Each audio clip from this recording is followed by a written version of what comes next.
In the Rialto Unified School District, we believe everyone has unique talents as part of our strategic plan, and we have placed a focus on literacy with our Foundations Literacy and Numeracy Initiative.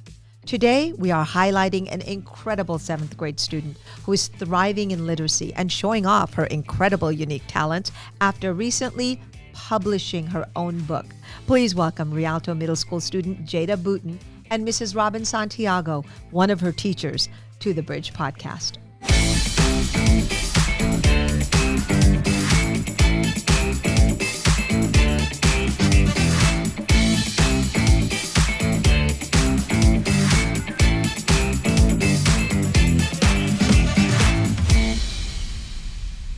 Jada Booten, I am so excited. You are a Rialto Middle School student, 12 years old, and you have published a book from Amazon. Tell me about this book.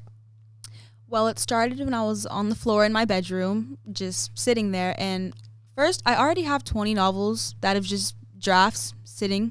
So I decided I wanted to write a book that I'd actually finish instead of being lousy. So I decided to write it about the wings of fallen prey. Okay, and how humble are you thinking that, oh, you're lousy? You have 20 books in your mind, and then you have a published book, and it's doing quite well. The Wings of Fallen Prey. How did you come up with this title? Well, it's an analogy, and it starts with when two birds die, not to be sad, but when they die, you have their wings, and some people, they like to hang up birds' wings. They like to admire what they did. Mm-hmm. So I said, well, if you can hang up a wing, what happens to the wings that don't get hung up? They get composed. So it's about analogy, and you relate it to teenagers. It's like you can either take your struggles and you can hang them up and you can look at them and you can grow from them, or you can let them compose, which is the lesser option. And I wanted to write a book about that, and that's what it's about. Okay, so you're 12 years old and you're talking psychology like a college professor, which I love. And this is a student of the Rialto Unified School District. Let me just say that right now. Thank you, Mrs. Robbin Santiago, for being here. You want to introduce her? Well, Ms. Santiago is my all-time favorite teacher. She moved on to do other things in the district, which she may explain. Okay. Ms. Santiago, thank you for being here. By the way, she's been in here. Ms. Santiago has been in the Rialto Unified School District for 45 years, and she was at one time a principal, an assistant principal, classroom instructor. Take it away, Ms. Santiago. Thank you so much for having me, and having an opportunity to commune with such a remarkable human being. Okay, you're a remarkable reader, you're a remarkable writer, you're an academician. But as important, you are a remarkable human being. And that's what touches my heart and makes me delighted to be here. Thank you. And Thank you. That's sweet. And this is so wonderful because when Jada was honored at the Rialto Unified School District Board of Education meeting, you had given, your mother was in the audience as well, and your baby sister, who is 10 years old? 10 years old. And her name? Savannah. And where does she go to school? Simpson Elementary. Okay, Simpson Elementary School. Shout out to the Seahawks. Mm-hmm. And so when they were in the audience, you gave each and every one of the Board of Education a book, and you spoke a little bit about being an author and so forth. And you had mentioned that Mrs. Santiago was one of your favorite teachers as well. Yes. And where do you get your inspiration? Obviously, you get it from our wonderful classroom teachers, but how did you get your inspiration from home? Because you said you started with 20 books, not 5, not 10, but 20 books in your mind. So you're always thinking about reading, writing. Yes. How did all this come about, Jada? Well, this book, the previous books, they'd been about imaginary situations. But this book, I said, well, in order to finish this, maybe I should make it about reality and things that actually happened to me. So I made it more about family situations and more about things I want to pursue, like psychology and sociology. That's why this book is more reality, in the realm of reality. And as a 12-year-old scholar in the school district, in Rialto Unified School District, you are fascinating with wanting to have so much knowledge in such a young age and much more wiser than your linear years. But why do you want to enter the world of psychology? That's a good question. I don't think I've asked myself that. I just really like the idea of it's like a superpower, like a hidden superpower to look at someone and know what they're thinking and know what they're feeling, and watching their body mimics in their interactions with people. And So you read people well. Yes, I really do. That's a good thing. That's great quality. Thank you. That is a wonderful quality. So, Mrs. Santiago, when you observe students such as Jada, writing a book, reading, and being involved in literacy, how does that make you feel as a teacher and as an educator in the Rialto Unified School District? Well, as an educator, we all realize, and I do, reading was a passion. I never remember a time I could not read. And first entering school at 3, I just truly love to read. That's my favorite pastime. I will get up early in the morning and read a book. My husband thinks I'm crazy, but that's my passion. Mm-hmm. So literacy, literacy transcends any academic subject. You need to be able to read if you're going to be a scientist or whatever you're going to do in life. And so it was it's important, it continues to be important. And I also was very impressed, very pleased to see this baby walking up and down the hallways with a book in her hand. Okay? Isn't that wonderful? Not a cell phone, a book in her hand. That's okay, right. and reading the book and asking and inquiring about literacy subjects and literature. And I was so enthused by that. I'm like, oh my gosh, yay. We were so blessed. And it wasn't just a moment in time. It was continual. Yes. And when you talk to Jada, when you meet Jada, it always fills me with joy and hope. And like I said, the fact that she is an academician is important. The fact that she is a literary person is important. But what transcends all that for me is the fact that she's an extraordinary human being. She came to me during class, toward the beginning of last year, and she said... And this is at Rialto Middle School. At Rialto Middle School, that she wanted to tutor one of the students who needed her help. You remember that, okay? Yes. And he really did need help. I mean, he truly did need help. So she said, Miss Santiago, if it's okay with you, I'm going to tutor, won't say the student's name. I'm going to tutor this particular student, so if I call him back, if it's okay with you, because he needs my help, and I'm going to help him. And she did.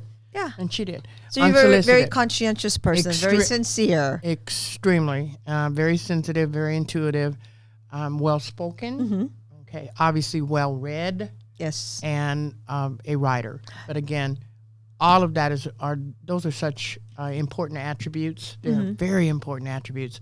But I still say again, and I know I'm being somewhat repetitive, this is an extraordinary human being.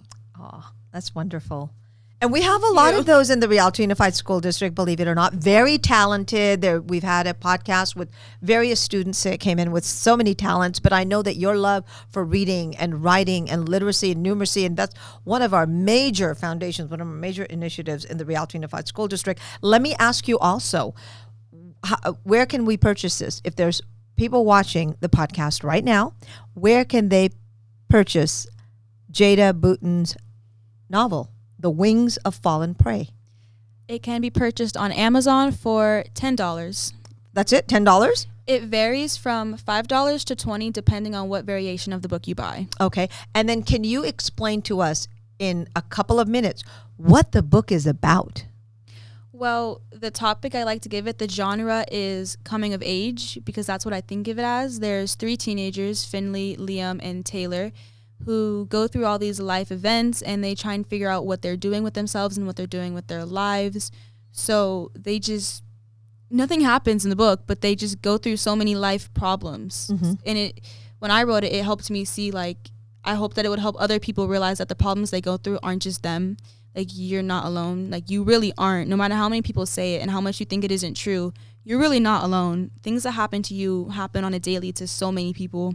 And that's what I wanted to write the book about, which is why it's about 3 teenagers who go through life, because teenagers, some of the people, that age range is the one who suffers the most, high school. It's just, so I wanted to write a book about teenagers who got better from what they were going through. Excellent. Now, were some of this personal feelings, or was some of this made up, or was some of it, did you pick and choose, in other words? Yes, I picked and choose. There's things in this book that really much relate to exactly what's happening in my life, and then there's other things that are very imaginal and things that haven't quite happened, but I turned into a different scenario. Oh, wow. God, you're so fascinating. I can sit here and talk to you for hours with your teacher. So how does your mom feel about this? Is she super proud? My mom is super proud. After it got published, we went to the Cheesecake Factory and we had a very big meal and spent a lot of money. Well, you can with the way that you're selling these like hotcakes, you can like afford to take your mom out for lunch or dinner too, right? I think so. Yes. Now, any ideas about a future novel coming up, and do you have other things or aspirations that you're going to, look at in the future? Do you want to be a professional, successful author, which you are on your way already?